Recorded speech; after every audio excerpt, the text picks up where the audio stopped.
For 40 years after the war ended, the United States government refused to talk about what happened in the sky over Bougainville on the morning of April 18, 1943. They refused to name the men who flew the mission.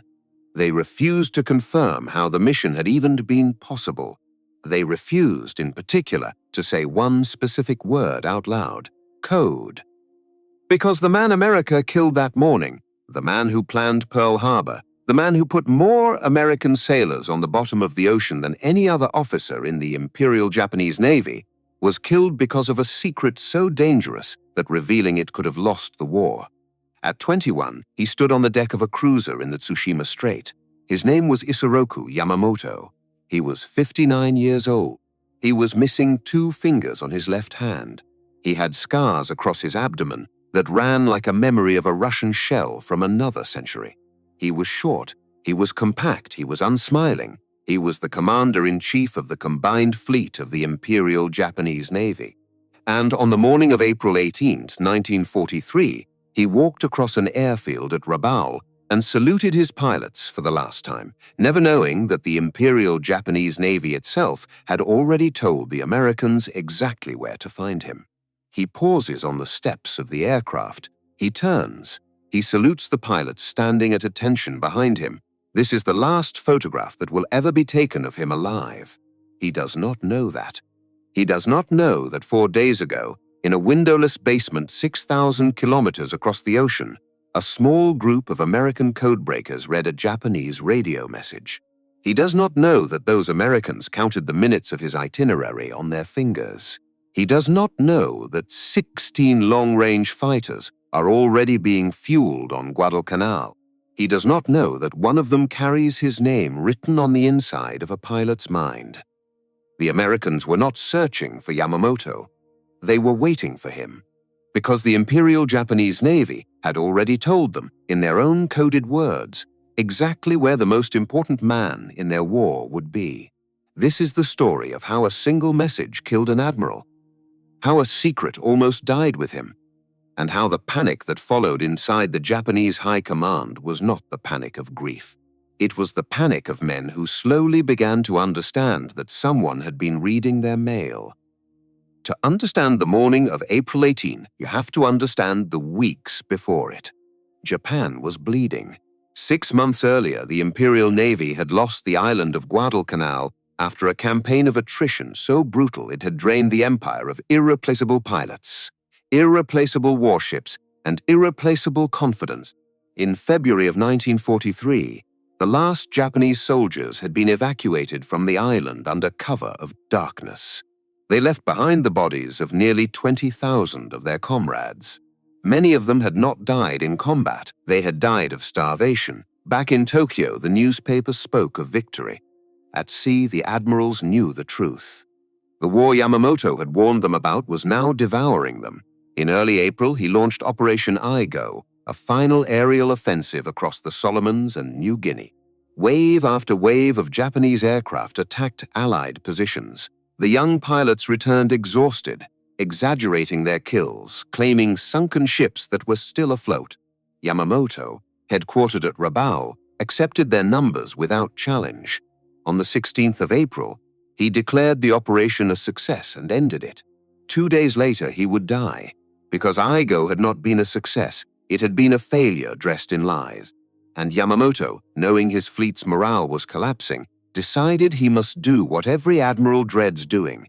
He must travel to the front. He must let the pilots see him. He must remind them, with his presence, that the war was not yet lost. He scheduled a 1-day inspection tour.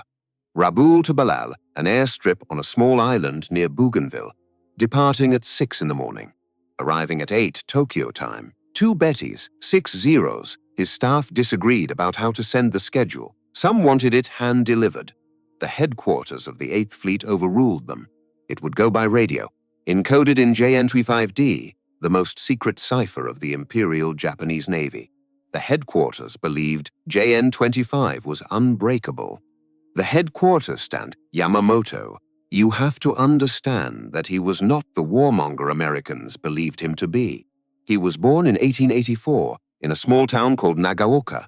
He was the son of a former samurai. His name, Isoroku, was an old Japanese word that meant the number 56. It was his father's age when he was born. At 21, he stood on the deck of a cruiser in the Tsushima Strait, watching the Russian Pacific Fleet burn around him.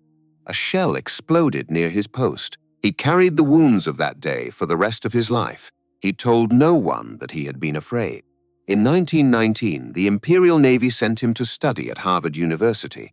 For 2 years he wandered, he hitchhiked, he saw the steel mills of the East. He saw the oil fields of Texas. He counted railway cars. He did the arithmetic of a nation that could build more ships in a year than Japan could build in a decade. Years later, he returned to Washington as a naval attaché. He played poker with American officers. He drank their whiskey. He memorized their factories. When he came home, he carried a knowledge that most Japanese admirals did not have and did not want. He knew that war with the United States could not be won. He said so, publicly, repeatedly. In 1940, when Prime Minister Fumimaro Konoe asked him what would happen if Japan went to war with America, he answered with words that would later read like prophecy. "I will run wild for 6 months or a year. After that, I have utterly no confidence." The young officers of the ultra-nationalist faction did not want to hear this. Some of them threatened to assassinate him. For a time, he had to live aboard a warship simply to stay alive. And yet, when the order came, he obeyed. He drew up the plan to attack Pearl Harbor. It was the most successful surprise attack in modern naval history. It was also, by his own quiet admission, the beginning of the end. In March of 1943, only weeks before he boarded the aircraft at Rabaul, he wrote a letter to a friend. The sentence was strange. It did not sound like a man planning a tour of his fleet. It sounded like a man writing his own epitaph. "I sense that my life must be completed in the next 100 days. 5 weeks later, he was dead. The man who composed the message that killed him was named Yasuji Watanabe. He was a captain in the Imperial Japanese Navy. He was 44 years old. He was Yamamoto's staff officer for daily scheduling. He was also Yamamoto's friend. In December of 1941, on the morning the news of Pearl Harbor reached Japan, Watanabe had been sitting across a small table from his commander. They were playing chess. The pieces had clicked softly between them. A radio in the background had announced the news of the attack, followed by the official declaration of war that arrived in Washington only after the bombs had already fallen. Yamamoto did not smile. He did not gloat. He looked at the board. He looked at his friend. He said, "That is too bad, Watanabe." Then he said something stranger. "If I die before you, tell the Emperor that the Navy did not plan it this way from the beginning." Watanabe nodded. He did not understand then what his friend meant. 16 months later, he would compose a radio message containing the date, the time, the route, the aircraft type, and the escort strength of his commander's flight to Bougainville. He would believe the message was safe. He would be the man who, without ever knowing it, helped sign his friend's death warrant. Across the ocean, in a different basement, in a different country, the war looked very different. In Pearl Harbor, in a windowless room some of the men inside called the dungeon, a small group of American codebreakers spent their days hunched over 5-digit groups of numbers. They worked 16-hour shifts. They drank coffee that tasted like rust. They wore the same uniforms for days at a time because they did not want to lose their place in a partial decryption. They called themselves FRUPAC, Fleet Radio Unit, Pacific. To outsiders, they were still sometimes known by the older name, Station Hippo. These were the men who had broken JN-25. 1 year earlier, in May of 1942, they had read a fragment of a Japanese transmission containing the letters AF. They had argued for days about what AF meant. They had insisted it was Midway. To prove it, the American garrison at Midway was instructed to send a fake message in the clear, complaining that their water distillation plant had broken down. Within 48 hours, the Japanese were transmitting that AF was short of fresh water. That confirmation had helped win the Battle of Midway. 4 enemy carriers, burning on the surface of the Pacific. The codebreakers at FRUPAC understood, better than anyone alive, what their silence was worth. They did not speak about their work. They did not speak about their building. Some of them did not even speak to their wives. Among them was a Marine lieutenant colonel named Alva Laswell. He was a quiet man. He was a careful man. He had spent years studying the Japanese language. He had memorized hundreds of military code words. He could look at a 5-digit number and feel in his bones what it was trying to hide. On the morning of April 14, 1943, an intercepted message arrived on his desk. It was a fragment. The Japanese had modified part of JN-25 only 2 weeks earlier, on the 1st of April. They believed the change had restored the cipher's security. They were wrong. The structure beneath the change remained the same. American cryptanalysts had begun slowly to read into the new variant. This particular message had been picked up by 3 different listening stations. One at Pearl Harbor, one at Frumel in Melbourne, one at OP-20G in Washington. The fact that all 3 had pulled the same signal out of the air at the same time meant the message was being widely distributed. It meant the message was important. Laswell began to read. Slowly, the 5-digit groups began to fall into place. A title appeared. Commander-in-Chief Combined Fleet. A date, a departure point, Rabaul. An arrival point, Balal. 2 medium bombers. 6 fighters. Times, down to the minute. Laswell understood what he was looking at. He had a reputation for being a man of few words. He spoke fewer than usual now. He looked up. He looked at the other cryptanalysts in the room. He spoke a single sentence that would, within 72 hours, send 16 fighter planes into the air over the South Pacific. We have hit the jackpot. The message moved up the chain of command quickly. From Laswell's desk, it traveled to Commander Edwin Layton, the Chief Intelligence Officer of the Pacific Fleet. Layton was 40 years old. He was a graduate of the Naval Academy. He spoke fluent Japanese. He had been the assistant naval attaché in Tokyo before the war. He had attended diplomatic receptions in the city. He had eaten dinner in Japanese officers' homes. He had drunk sake with men who were now trying to kill him. He had more than once dined with Yamamoto himself. He knew the Admiral's face. He knew his sense of humor. He knew his weakness for poker and Western cigarettes. He knew the man behind the photograph. He took the decrypted message from Laswell's hands. He read it again. He carried it on foot across the compound to a heavy wooden door behind which sat the most powerful naval officer in the Pacific. Admiral Chester Nimitz looked up from his desk. He was 58 years old. He had pale eyes that did not blink often. He had a way of listening to bad news without changing his expression. The men who served under him sometimes said he was made of cold steel and warm conviction in equal measure. Layton placed the decrypted message on the desk. He said nothing for a long moment. Then he said, "We've got him, sir." Nimitz read the page. He read it again. He read it a 3rd time. He looked up at his intelligence officer. He said, "Do we try to get him?" Layton did not answer immediately. He was thinking of a dinner in Tokyo, years earlier, when a smiling man with 2 missing fingers had poured him a cup of sake and told a story about Harvard. He was thinking of Pearl Harbor. He was thinking of Midway. He was thinking of the thousands of American sailors lying on the bottom of the ocean because of the man whose itinerary now sat between them on the desk. He took a breath. "Yes, sir, we try." Outside the building, the Pacific Ocean glittered under the morning sun. Somewhere beneath those waves lay the rusting hull of the USS Arizona and the bones of more than 1,000 American sailors who had never come home. Somewhere far to the west, Captain Yasuji Watanabe was already drafting another routine signal in JN-25D, confident that no one was listening. Somewhere in Rabaul, Isoroku Yamamoto was working late by lamplight, planning the inspection tour he believed would lift the spirits of his pilots. He had 4 days left to live. The clock was already running, and the men who would kill him did not yet know they had been chosen. The decision did not come quickly. Nimitz sat with the message in front of him for a long time.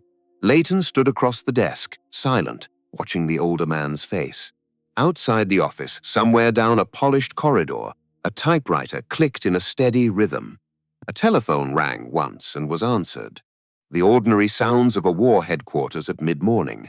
Inside the room, nothing moved. Nimitz was a careful man. He had been a careful man his entire life. He had grown up in the dry hills of Texas. He had learned early that decisions made in haste tended to come back wearing different clothes. He looked at the page in front of him. 2 Betty bombers, 6-0 fighters. Departure at 6 in the morning. Arrival at 8, Tokyo time. The kind of intelligence that in any other war, in any other century, would have been worth more than a fleet. But there was a problem so large that by itself it threatened to make the entire opportunity unusable. If the Americans shot down the commander-in-chief of the combined fleet deep inside Japanese-controlled waters, on a flight known only to a small inner circle of Japanese officers, the Japanese would ask question. How did the Americans know? There were only 2 possible answers, a spy or a broken code, and if the Japanese began to suspect a broken code, they would not modify JN-25. They would burn it to the ground. They would replace every cipher in the Imperial Navy. They would rewrite the entire language of their war. The Americans would go blind. The fear was not failure. The fear was success. Leighton had explained all of this already.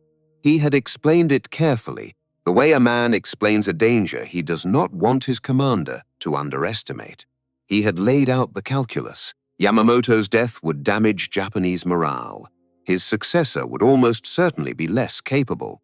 He named the 2 most likely replacements, Minechi Koga, Somyu Toyoda. Neither man had Yamamoto's strategic imagination. Neither man had his charisma. Neither man had spent 2 years walking the streets of Cambridge, watching the smoke pour from the factories of an enemy he could not defeat. And yet, the cost. If JN-25 went dark, every American intelligence advantage in the Pacific would collapse with it. Nimitz weighed one man against the entire architecture of the secret war. He decided to act. But he decided to act carefully. Before the mission could fly, before a single pilot could be briefed, a story would have to be invented. A story so plausible, so ordinary, that the Japanese would never have reason to look beneath it. Leighton and Nimitz built the story together. They would say that Australian coast watchers, hiding in the jungle around Rabaul, had spotted a high-ranking Japanese officer boarding an aircraft. The coast watchers were real. They were a network of plantation managers and small ship captains scattered across the islands, men who had stayed behind when the Japanese arrived, and now lived in the green darkness, sending radio reports about troop movements and ship sightings. They had been credited with sightings before. The story would fit. It did not matter that no coast watcher could possibly have known Yamamoto's departure time, his arrival time, his bomber type, and his fighter escort strength. The cover story did not need to be true. It only needed to be loud enough to drown out the truth. The pilots themselves would be told the coast watcher version. They would carry the lie into the air with them. They would carry it home if they came home at all. The real secret would remain inside a small group of officers whose names would not appear in any newspaper for 40 years. That decision, made in the quiet of an admiral's office overlooking Pearl Harbor, would save thousands of American lives in the months to come. But it would also, almost immediately, nearly be destroyed by Americans themselves. That part of the story comes later. The popular legend, repeated for decades after the war, was that President Franklin Roosevelt himself had given the order to kill Yamamoto. The legend said that Roosevelt called Secretary of the Navy Frank Knox, that Knox called Nimitz, and that the words came down from the White House. Get Yamamoto. The historical record does not support this. Roosevelt was traveling outside Washington during the critical days in April. No written order from his desk has ever been found, no log entry, no witness who claimed to have seen the president sign such an authorization. The official history of the United States Navy concluded that the decision was almost certainly made by Nimitz himself, with possible consultation from Knox, and that the president was not the architect of the operation. The myth survives because the myth is satisfying. It places the moral weight of an assassination at the very top of the chain of command. It tells Americans that the president himself decided. The truth is quieter and more uncomfortable. A naval officer at a desk in Hawaii looked at a piece of paper, weighed one life against the future of an entire war, and made a decision he would never speak about publicly for the rest of his career. This is how most of history is actually made, not in dramatic phone calls, in silence. Nimitz reached for the phone on his desk. The man who answered, 1,100 miles to the south, was Admiral William Halsey. Halsey was 60 years old. He commanded the South Pacific area. His public reputation was that of a brawler in a uniform. His private reputation was almost identical. He was known for blunt language, fierce loyalty to his men, and a temper that did not negotiate. When his sailors needed someone to hate the Japanese on their behalf, he hated them publicly, with a vocabulary they enjoyed quoting. Nimitz gave him the situation. Halsey did not pause. He fired back a message that would later be quoted in books for the rest of the century. Tally-ho. Let's get the bastard. The mission had a name now. Operation Vengeance. It was passed down the chain to Admiral Mark Mitcher, the commander of Allied air forces in the area.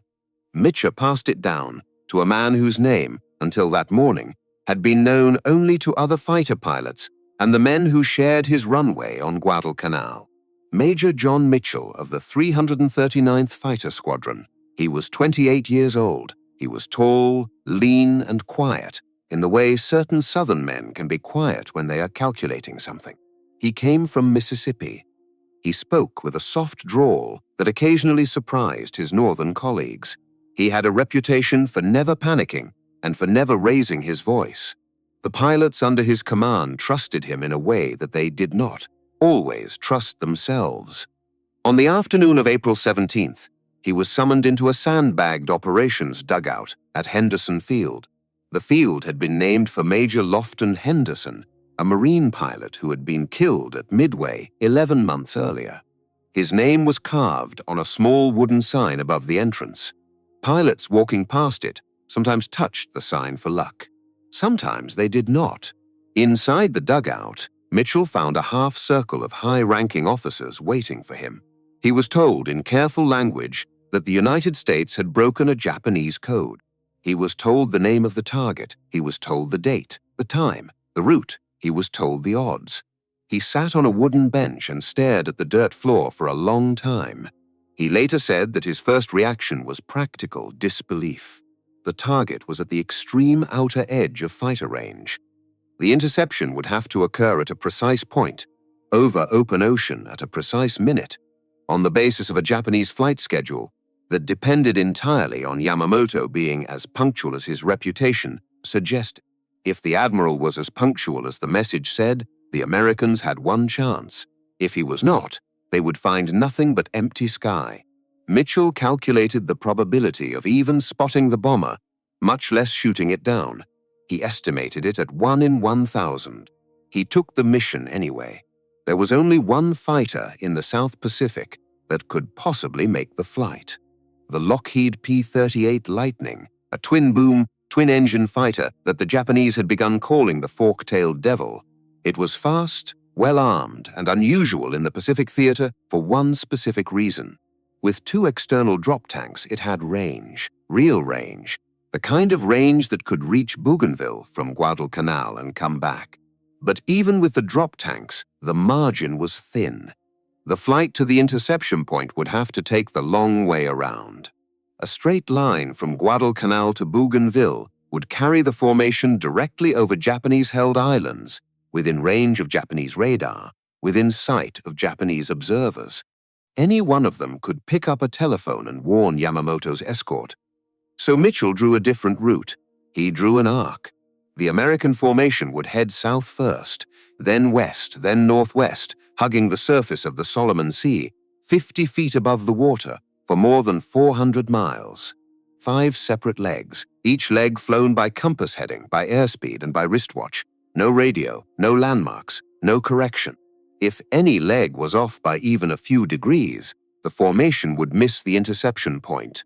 If the formation arrived even a minute early, they would have to circle, and the circling would be detected.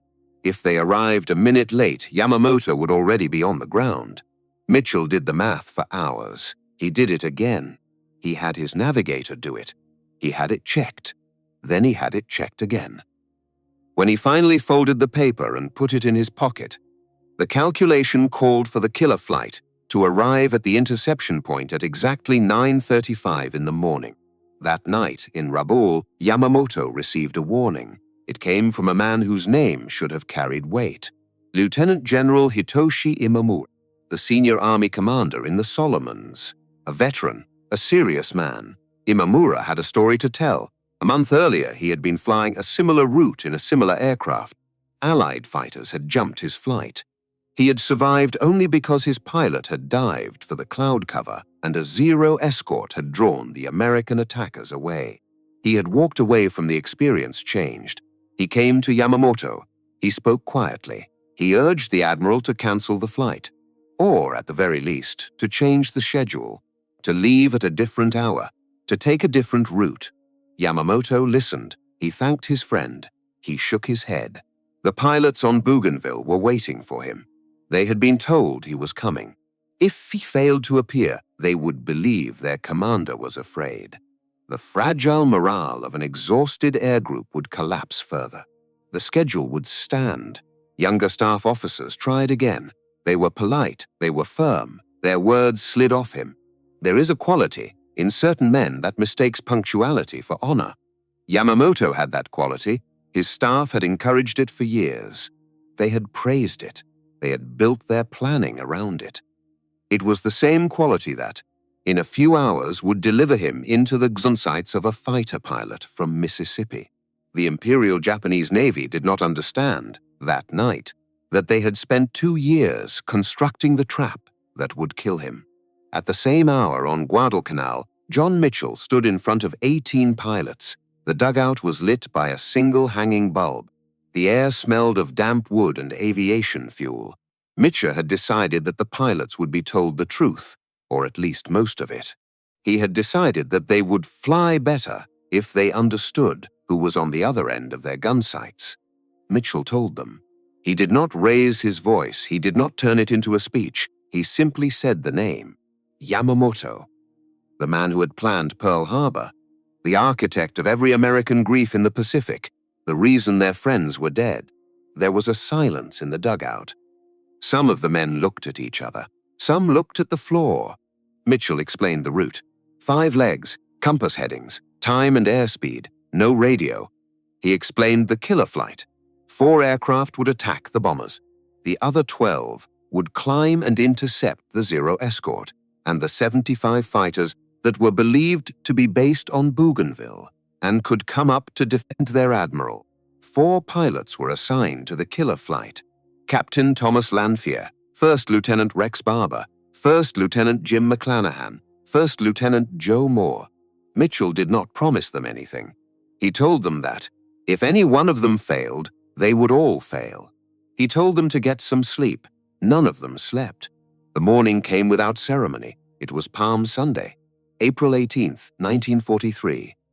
1 year to the day since Lieutenant Colonel James Doolittle had led 16 bombers off the deck of the USS Hornet and into the skies above Tokyo. Some of the pilots noticed the date. Some did not. There was no chapel service at Kukum Field.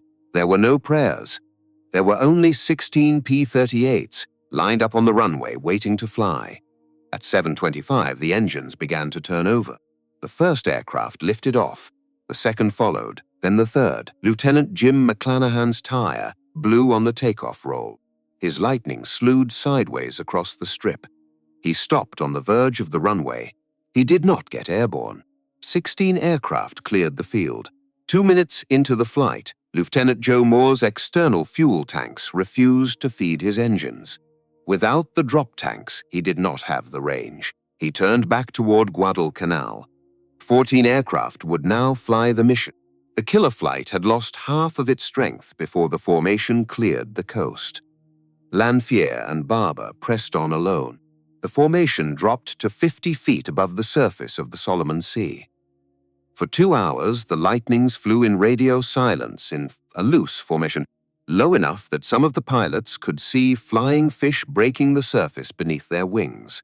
The water was a hard blue. The horizon was a thin gray line that did not seem to move. A pilot named Roger Ames, flying in the cover flight, later wrote that he could not remember doing anything during those 2 hours except sweat. One pilot counted sharks, another counted pieces of driftwood. Mitchell, leading the formation, navigated using nothing but a map, a compass, and the watch on his wrist. He flew on dead reckoning. He flew on faith in his own arithmetic. He may have briefly dozed. If he was wrong about anything, the mission would not exist. At the same hour in Rabaul, Yamamoto walked across the tarmac to his aircraft. He saluted the pilots assembled to see him off. He climbed into the first of the 2 Betty bombers. He was, as he had always been, on time. The bombers lifted off at 6 in the morning, Tokyo time. They climbed to 6,500 feet. 60 fighters from Kokutai 204 took positions above and to the right, in 2 formations of 3 aircraft each. The route was 315 miles, 2 hours of flight. Yamamoto would arrive at Balali at exactly 8 in the morning, as the message had said. He had no reason to believe otherwise. The aircraft droned south over green water and green islands. The sky was clear. The visibility was perfect. The Zero pilots scanned the air around them. They saw nothing. Below them, 50 feet above the surface of the same ocean, 14 American fighters were now, in the last leg of Mitchell's calculation, climbing toward an interception point on the western edge of Bougainville. The 2 formations had no radar. They did not see each other.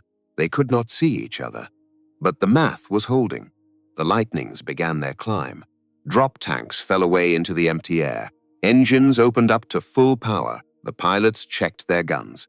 At 9:34 in the morning, exactly 1 minute ahead of the calculation, a pilot in the cover flight named Doug Canning saw something off to the northwest. He keyed his microphone for the first time in 2 hours. His voice was almost a whisper. Bogies, 11 o'clock high.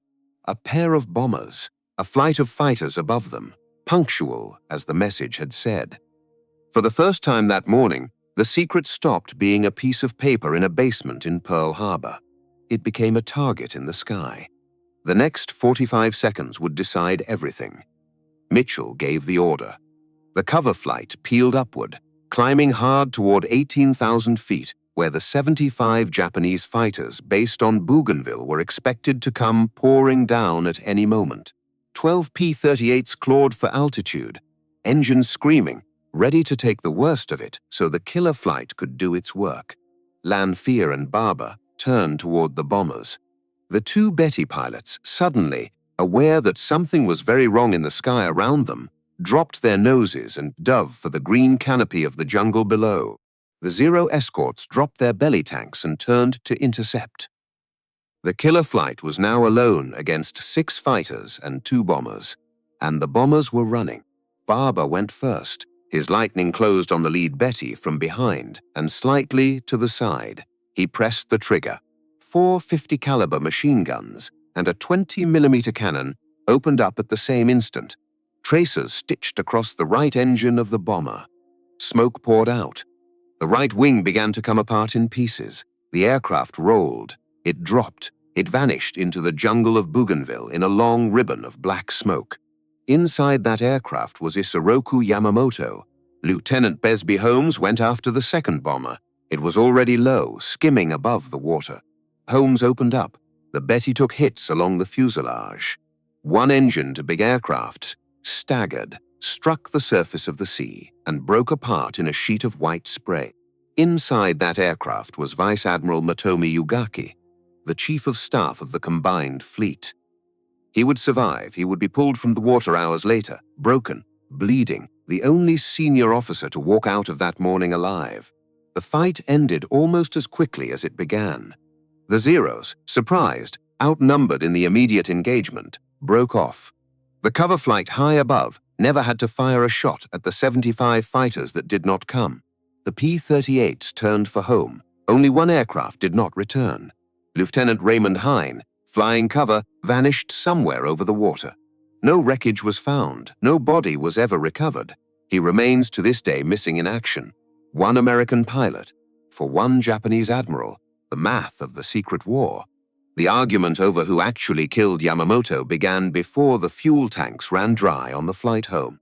Captain Thomas Lanphier landed at Guadalcanal and began to speak. He told other pilots, he told the press. He claimed credit. For decades, the official record gave him a half share of the kill, with Rex Barber holding the other half. Rex Barber did not argue in public. He said quietly that it had been a combat mission like any other. He went back to flying. He flew until the war ended. He came home. He grew old. In 1985, the United States Air Force opened a formal review. In the years that followed, historians examined the Japanese autopsy report, the wreckage of the Betty bomber still lying in the jungle, the angle of the bullet damage, the testimony of the surviving Japanese fighter pilot Kenji Yanagiya. The conclusions were quiet, but they were firm. Yamamoto's bomber had been hit from directly behind. Only one pilot that morning had been in that position. Rex Barber. He never received the Medal of Honor that Major Mitchell believed he deserved. He died in 2001, at the age of 84. He did not, in his lifetime, write a book about it. He did not make a film. He went fishing. The greatest threat to the secret of JN-25 was not Japanese. It was Americans. Within days of the mission, an Associated Press reporter named J. Norman Lodge sat down with Lanphier and Barber in an officers' club. He listened. He took notes. He filed a story that contained details no Australian coast watcher could possibly have known. The flight times, the aircraft types, the certainty that Yamamoto was dead before the Japanese had even announced it. If the story had run, the cover would have collapsed. A censor caught it. The censor stared at the page for a long moment. Then he picked up the telephone. Within hours, Nimitz had ordered Halsey to seize the manuscript, lock it in a safe, and discipline the men involved. For weeks afterward, American P-38s flew dumb patrols over Balal. The mission was made to look routine. American newspapers were instructed to say nothing about the death of any Japanese admiral. The silence held. The Japanese found Yamamoto's body the next morning. A search party from the Japanese 11th Army had been hacking through the jungle since dawn. They reached the wreckage and stopped at the site of what they found. The admiral had been thrown from the bomber, still strapped into his seat. His left hand still gripped the handle of his katana. His white gloves were undisturbed. The medical examination identified 2 grievous wounds. One had entered through the lower left jaw. The other had struck the shoulder. The examiners concluded that he had been killed instantly, in the air, before the aircraft struck the ground. He was cremated where he was found. 2 papaya trees, the fruit he had loved, were planted over the small mound of earth. A wooden shrine was built. Japanese sailors tended the site for the rest of the war. His ashes were carried back to Japan aboard the battleship Musashi. They reached Tokyo on a warm spring day. They were received in silence. The Imperial Japanese Navy held the news for 33 days.